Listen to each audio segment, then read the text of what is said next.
Hey, it's Rex and you're watching Loudwire.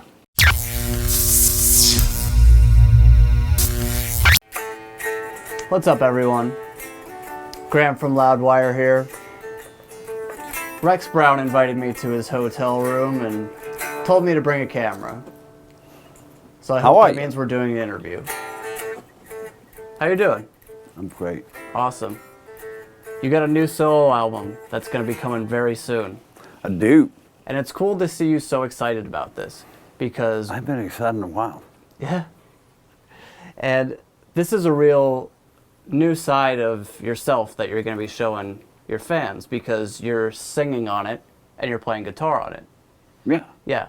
And I know that you took a lot of time and a lot of care into finding your voice for this record. Correct. Can you tell me about the process of finding your voice? You know, sometimes you have to go backwards to go forwards, you know, and for me, it was getting off that bus, that silver tube for so long and living life.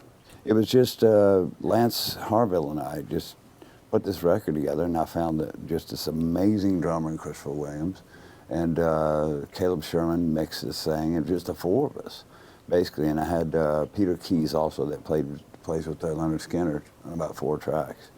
Wow. And but it was fun playing music again, and that was the whole thing. I was just doing it for fun, seeing it for what we had, you know, in the tracks and everything, and it started to come together and started to sound really fucking cool, man. But the songs are where I want to go, man. I've done my share of the metal thing, and I think that I've got a lot more talent to do than just, you know, sit around and, you know,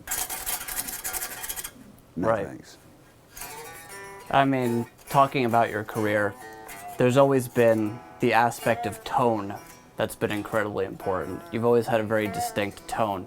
So when coming on sort of this new adventure of yours, how do you go about finding that new tone for this? That's what took a lot of the process. That was a big part of it. The changes in between and going back and going, why don't we try it this way? And then there are so many tracks on this record. We have enough for, you know, probably another, you know, like another double disc Really? of just outtakes of this thing that all make sense to like me and the producer, you know, Yeah. and the guys that were involved, except for, you know, Williams was there and he just recut the drums. We cut all the drums back to the bass, the original one, or the one that we had. I didn't overdub it at all. I like that 4 on the floor, you know, rock. I mean, it was just that simple. Yeah. But we've gone back and redone the guitars, and it's been labor of love, man.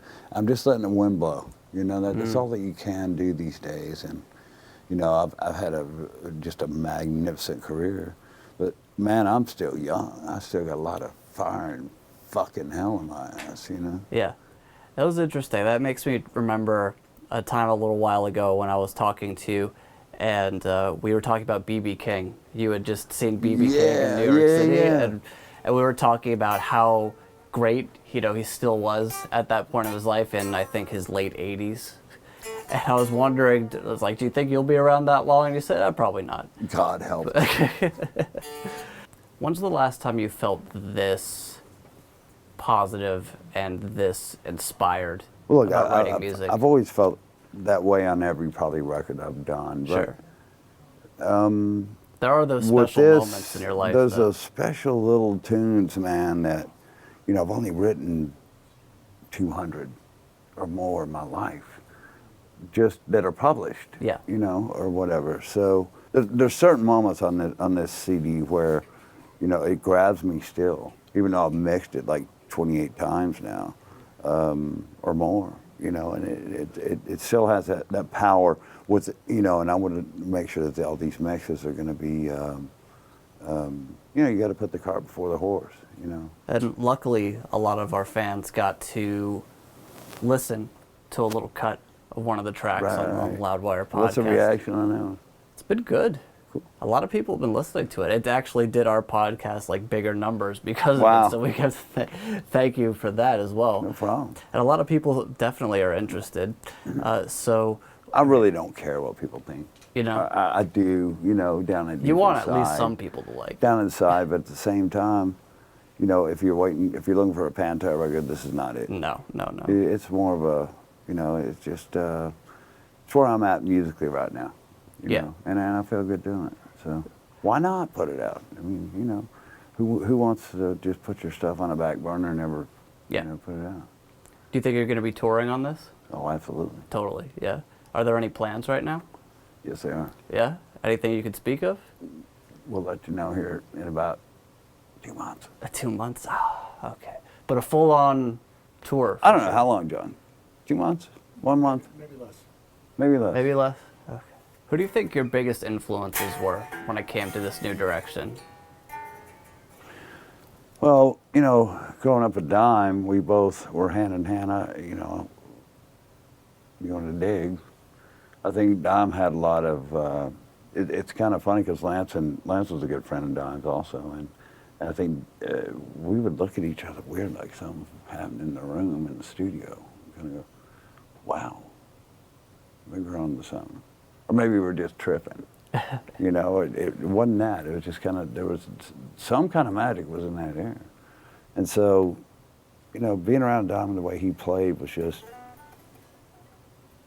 some of the, you could just do the one note, but he did the whammy bar with it and made up his own style. I mean, it was insane. But being around that, he certainly had an influence on me.